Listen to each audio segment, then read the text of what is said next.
Railway पटरी पर मारे गए वो गरीब, वो मजदूर कितने मजबूर रहे होंगे, मानसिक तौर पर किस तरह से बदहवास होंगे वो। उन्होंने ये भी नहीं सोचा होगा कि जिस पटरी पर वो सो रहे हैं वहां से एक गाड़ी गुजर सकती है, मगर वो सोच रहे होंगे लॉकडाउन चल रहा है, इस वक्त ट्रेनें नहीं चल रही होंगी, आइए सो जाते हैं। वो सब मारे गए। और आज ये सवाल पूछना बहुत जरूरी है कि उनकी मौत का जिम्मेदार कौन है। किसकी उदासीनता, किसकी आपराधिक लापरवाही के चलते उन गरीब मजदूरों की मौत हुई। यह सवाल भी पूछना हमें होगा कि क्या पिछले 41 दिनों में हमारी सरकारें, केंद्र और राज्य सरकारें, गरीबों के खिलाफ एक साजिश के तहत काम कर रही हैं। मैं एक बहुत बड़ा आरोप लगा रहा हूं, एक साजिश के तहत काम कर रही हैं और मैं आपको बताने वाला हूं। मगर सबसे पहले मैं प्रधानमंत्री ने जो अफसोस जाहिर किया वो मैं आपको पढ़ के सुनाना चाहता हूं। Extremely anguished by the loss of lives due to the rail accident in Aurangabad, Maharashtra, have spoken to Railway Minister Shri Piyush Goyal and he is closely monitoring the situation. All possible assistance required is being provided. प्रधानमंत्री कह रहे हैं मैं बहुत दुखी हूं, बहुत दुखी हैं प्रधानमंत्री और होंगे। हर जिम्मेदार शख्स को, हर संवेदनशील शख्स को इस घटना ने हिलाकर रख दिया है। प्रधानमंत्री आप दुखी हैं, मगर आप दुखी होने से बहुत ज्यादा कर सकते हैं। मैं जो इस मंच पर बैठकर आपसे बात कर रहा हूं, मैं सिर्फ इस मुद्दे पर आपसे सवाल, आपकी सरकार से सवाल कर सकता हूं, राज्य सरकारों से सवाल कर सकता हूं, मगर आप प्रधानमंत्री सिर्फ 4 घंटे का वक्त देने के बजाय उन्हें ट्रेनें मुहैया करा सकते थे, उस वक्त नहीं हुआ। आप पीएम केयर से उन्हें सीधे पहुंचा सकते थे, उस वक्त नहीं हुआ। क्या यह पूछा नहीं जाना चाहिए कि उनके लिए ऐसी व्यवस्था क्यों नहीं थी महाराष्ट्र के अंदर कि उन्हें अपनी फैक्ट्रीज छोड़ के छत्तीसगढ़ का रुख करना पड़ा? क्या इस मुद्दे पर मुख्यमंत्री उद्धव ठाकरे कटघरे में नहीं है? क्या यह सवाल नहीं पूछा जाना चाहिए? आज इस मुद्दे को छुपाने की पूरी कोशिश की जाएगी। मैं दावे के साथ कह सकता हूं इस मुद्दे पर केंद्र सरकार को कटघरे में रखा जाना चाहिए, क्योंकि जब आप सिर्फ 4 घंटे का वक्त देते हैं उस गरीब मजदूर को और फिर उसकी तकलीफ को आप मुख्य धारा की मीडिया में नहीं दिखाते, उसकी तकलीफ को आप छुपाने की कोशिश करते हैं, इससे बड़ी आपराधिक साजिश क्या हो सकती है कि रेलवेज इन गरीबों से पैसे लेता है और फिर ये ट्विस्ट दिया जाता है कि नहीं साहब हम तो 85% सब्सिडी उन्हें दे रहे हैं। कितनी बड़ी गलत बयानी, कितना बड़ा झूठ। चलिए फिर से हम कुछ मुद्दों की बात करते हैं। आपकी स्क्रीन पर यह है गुजरात सरकार का फरमान। इसमें साफ तौर पर लिखा गया है कि गुजरात सरकार आईपीएस और आईएएस ऑफिसर्स को नियुक्त करेगी जो तालमेल बिठाएंगे राज्य सरकारों के साथ जहां ये गरीब मजदूर जा रहे हैं, और फिर इन गरीब मजदूरों से पैसा लिया जाएगा। अश्विनी कुमार जो कि गुजरात के अंदर सीएमओ में हैं, चीफ मिनिस्टर्स ऑफिस में हैं, उनका बयान यहां पर दिया गया है जिसमें वो कह रहे हैं जो भी गरीब मजदूर जाएंगे उनसे पैसा लिया जाएगा। यह साफ तौर पर लिखा गया है। वीके यादव जो कि रेलवे बोर्ड के चेयरमैन है, साफ तौर पर कह रहे थे कि हम जानबूझकर पैसा ले रहे हैं ताकि बेवजह लोग सिर्फ जरूरत के हिसाब से इन ट्रेनों में सफर करें, अपने घरों को जाएं। मानो इस वक्त गरीब मजदूर जो है वो मुंबई से बिहार निकल जाएगा पिकनिक मनाने के लिए। इस कदर मिसट्रस्ट, इस कदर अविश्वास है अपने देश के गरीबों को लेकर, और पूरा एक तंत्र लग गया है इस बीजेपी आईटी सेल का। मैं नहीं जानता हूं इस बीजेपी आईटी सेल के जो गुर्गे हैं इनके लिए नर्क में कौन सी काली जगह सुरक्षित है जो इस वक्त भी इन गरीबों के साथ इतनी घटिया हरकत ये लोग कर रहे हैं। इन्होंने पूरा एक प्रोपेगेंडा चलाया इन गरीबों के खिलाफ। जिस 85% सब्सिडी की तुम बात कर रहे थे वो कोई नई बात नहीं है। नंबर 1, 47% पहले ही रेलवे सब्सिडी देती है। इसके अलावा वो जो ट्रेन एक तरफ जा रही है दूसरी तरफ खाली जाती है, तो उस जो खाली वापस आ रही है उसका भी खर्चा है। इसके अलावा फिजिकल डिस्टेंसिंग की वजह से तमाम जो लोग हैं, मजदूर हैं, गरीब हैं, वो अलग अलग दूर दूर बैठे हैं, तो उसका भी जो खर्चा है वो भी, ये सब मिलाकर करीब 92% बनता है, जिसे इन्होंने 85% कर दिया। इस कदर झूठ बोला जा रहा है, इस कदर इनका प्रचार तंत्र काम करता है। और जब वो गरीब मजदूर बांद्रा पहुंचता है, मुंबई के बांद्रा पहुंचता है और अपनी आवाज बुलंद करने की कोशिश करता है, तो भारतीय जनता पार्टी का समर्थित चैनल रिपब्लिक यह कहता है कि ये भाड़े के टट्टू हैं, कि ये अभिनेता हैं। और जब इन पत्रकारों पर एफआईआर दर्ज होता है, क्या आप जानते हैं 3 पत्रकारों पर एफआईआर दर्ज है समाज के अंदर विद्वेष फैलाने के आरोप में, सांप्रदायिक सौहार्द बिगाड़ने के आरोप में, और अब वो इस तरह से बर्ताव कर रहे हैं मानो स्वतंत्रता सेनानी हो, मानो भगत सिंह हो।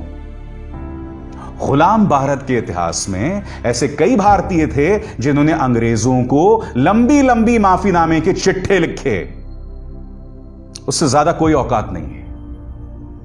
मैं मानता हूं कि इन गरीबों के लिए मुख्यमंत्री उद्धव ठाकरे को ऐसे इंतजाम करने चाहिए थे ताकि वो सलीके से वहां रह सकते, मगर यही उद्धव ठाकरे पहले दिन से लगातार प्रधानमंत्री नरेंद्र मोदी से अपील कर रहे थे कि प्लीज इन्हें ट्रेन्स मुहैया कराइए, क्योंकि ये लोग वापस जाना चाहते हैं, करिए। आपने उन्हें अनसुना कर दिया। आपने क्या मजाक किया मैं बताता हूं इस केंद्र सरकार ने, मैं आपको सिलसिलेवार तरीके से बताता हूं। पहले सिर्फ 4 घंटे का वक्त दिया, नतीजा सड़कों पर निकल गए ये लोग। तस्वीरें आपके सामने, ये तस्वीर देखिए, 7 महीने की गर्भवती ये महिला बैठी हुई है, ना इसके पास खाने को है ना पीने को है। ये वीडियो देखिए, यहां ये मां अपने कंधे पर गोदी में लिए अपने बच्चों को चल रही है, इसके चेहरे पर एक मुस्कान है, मगर ये मुस्कान हम सबको आईना दिखा रही है, हम सबको शर्मसार करने के लिए काफी है। ये औरत जो है एक हाथ से अपना बैग खींच रही है और दूसरे में उसके गोदी में उसका बच्चा है। तुमने ये गुनाह किया है गरीबों के साथ, और अब भी जनता का ध्यान भटकाने के लिए तुम्हारे पास एक ही तरीका है, हिंदू मुस्लिम करो जम के और मुद्दों की तरफ से ध्यान हटा दो आराम से। क्यों?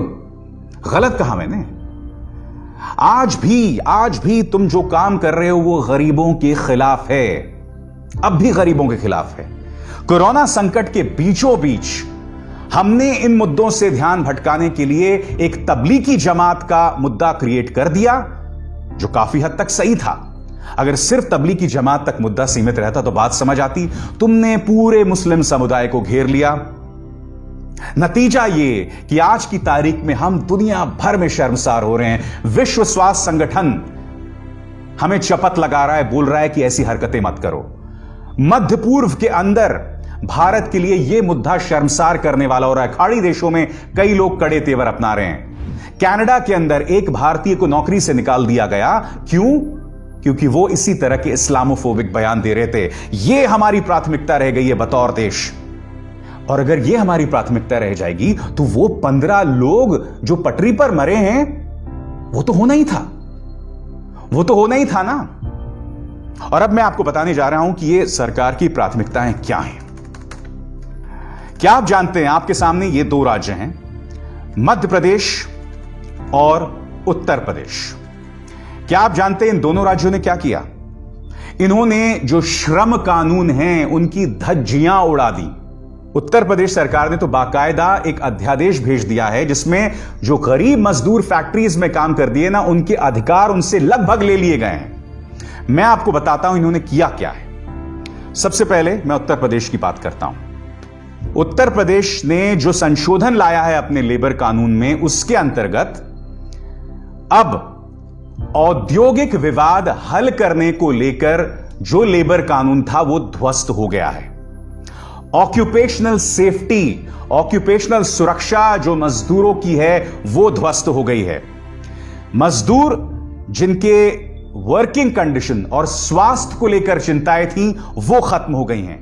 Trade union, contract workers, migrant labours, ये तमाम मुद्दे जो हैं, ये तमाम चीजें ध्वस्त हो गई हैं। क्या चीजें अभी लागू हैं वो मैं आपको पढ़ के सुनाना चाहता हूं जो अभी भी बदस्तूर बनी हुई हैं। Building and other construction workers act 1996, workman compensation act 1923, Bonded Labor Systems Abolition Act 1976, Section 5 of the Payment of Wages Act 1936, ये अभी बदस्तूर जारी हैं। और इसके अलावा लेबर लॉज के अंदर जो खास प्रावधान औरतों और बच्चों के लिए थे वो योगी सरकार ने जारी रखे हैं। उसी तरह से मध्य प्रदेश सरकार ने पूरी तरह से लेबर लॉज को कमजोर कर दिया है। जो स्वास्थ्य से जुड़ी चिंताएं थी मजदूरों की वो खत्म कर दी हैं। आपकी स्क्रीन पर यह बिजनेस स्टैंडर्ड की खबर है, इसमें साफ तौर पर लिखा हुआ है, The labor law changes in MP will allow more factories to operate without following safety and health norms and give a free hand to new companies to keep laborers in service as per their convenience. अपनी सुविधा के हिसाब से तुम labour को रख सकते हो, अपनी सुविधा के हिसाब से तुम इन्हें निकाल सकते हो। उनके स्वास्थ्य को लेकर कोई चिंताएं नहीं है। और ये कोई और नहीं बल्कि दो राज्य, दोनों बीजेपी शासित राज्य कर रहे हैं। मैं तारीफ करना चाहूंगा कर्नाटक के मुख्यमंत्री येदियुरप्पा की, बीजेपी के मुख्यमंत्री हैं, मगर आपको याद होगा कि बिल्डर्स के दबाव के चलते इन्होंने गरीब मजदूरों के लिए ट्रेनें कैंसिल कर दी थी। और यह आदमी तेजस्वी सूर्या, जिसके वाहियात और घटिया बयानों की वजह से अंतर्राष्ट्रीय तौर पर भारत को शर्मिंदगी झेलनी पड़ रही है, तेजस्वी सूर्या बीजेपी का सांसद, इसने इस ट्वीट के जरिए कहा था कि बहुत ही महान, बहुत ही बोल्ड काम किया है बीएस येदियुरप्पा सरकार ने। मगर येदियुरप्पा जी को बाद में समझ आई कि मैं बिल्डर्स के दबाव के चलते गरीब मजदूरों को नहीं कुचल सकता। एक दिन बाद उन्होंने फिर से वो ट्रेनें बहाल कर दी है। देखिए, मैं आपको एक बात बताना चाहता हूं। जिस तरह से मैंने योगी सरकार की पुलिस की तारीफ की, जिस तरह से उन्होंने हजारों बसें भेजी थी, 1000 बसें भेजी थी गरीब मजदूरों की, उसकी तारीफ की थी, उसी तरह से येदियुरप्पा जी जिस तरह से उन्होंने बयान दिया था कि मेरे राज्य में हिंदू मुस्लिम करके आप तनाव नहीं पैदा कर सकते, और फिर इन्होंने ये जो कदम उठाया है, मैं इसकी तहे दिल से तारीफ करता हूं। मगर हकीकत ये सामने उभर कर आ रही है कि गरीब मजदूर की कोई नहीं सुन रहा। केंद्र सरकार के संवेदनहीन रवैये के चलते ही उन 15 मजदूरों की मौत हुई है। मैं क्यों नहीं उसे हत्या करार दूं। आपके सामने रिटायर्ड जस्टिस दीपक गुप्ता का यह बयान। जस्टिस दीपक गुप्ता कह रहे हैं कि देश का जो कानून है वो जो धनी लोगों के पक्ष में है और गरीब लोगों के खिलाफ, उन्हें न्याय मिलने में देरी होती है। जस्टिस गुप्ता, आपने जो बात कही, काश जब आप पद पर आसीन थे ना, ये बातें आप उस वक्त कहते। इस तरह का आत्ममंथन सेवानिवृत्त हो जाने के बाद इसके कोई मायने नहीं है, क्योंकि सेवानिवृत्त होने के बाद कुछ लोग बेशर्मी से राज्यसभा चले जाते हैं, सुप्रीम कोर्ट से सीधे चले जाते हैं किसी को, और उन्हें बिल्कुल भी परवाह नहीं होती कि इससे न्यायपालिका की साख पर सवाल उठ रहे हैं। आज जो आपने बात कही बिल्कुल सही कही, और ये 15 मौतें जो हुई हैं वो उसका जीता जागता प्रमाण है। क्या करोगे बताओ तुम? आज मैं बीजेपी से कहना चाहता हूं, क्या करोगे? क्या इसके खिलाफ भी तुम प्रोपेगेंडा चलाओगे, ये कहोगे कि ये सब झूठ है?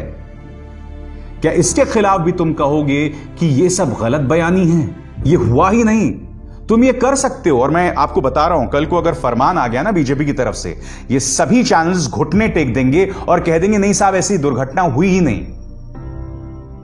और इस देश की जनता इतनी अंधी है, इतनी ब्रेन वॉश्ड है कि उनके सामने ये मौतें होंगी, फिर भी कहेंगे नहीं साहब ये मौतें नहीं हुई हैं। तुमको शर्म आनी चाहिए, शर्म आनी चाहिए, क्योंकि गाहे बगाए कभी ना कभी इसका खमियाजा तुम जरूर भुगतोगे। तुमसे आज मुझे और कुछ नहीं कहना है। अब खबरें पाइए सबसे पहले हमारे मोबाइल न्यूज एप्लीकेशन पर। एंड्रॉइड या iOS प्लेटफॉर्म पर जाइए, HW न्यूज नेटवर्क को सर्च कीजिए, डाउनलोड कीजिए और अपनी सुविधानुसार भाषा का चयन कीजिए। खबरों की भीड़ में अपने काम की खबर पाते रहिए।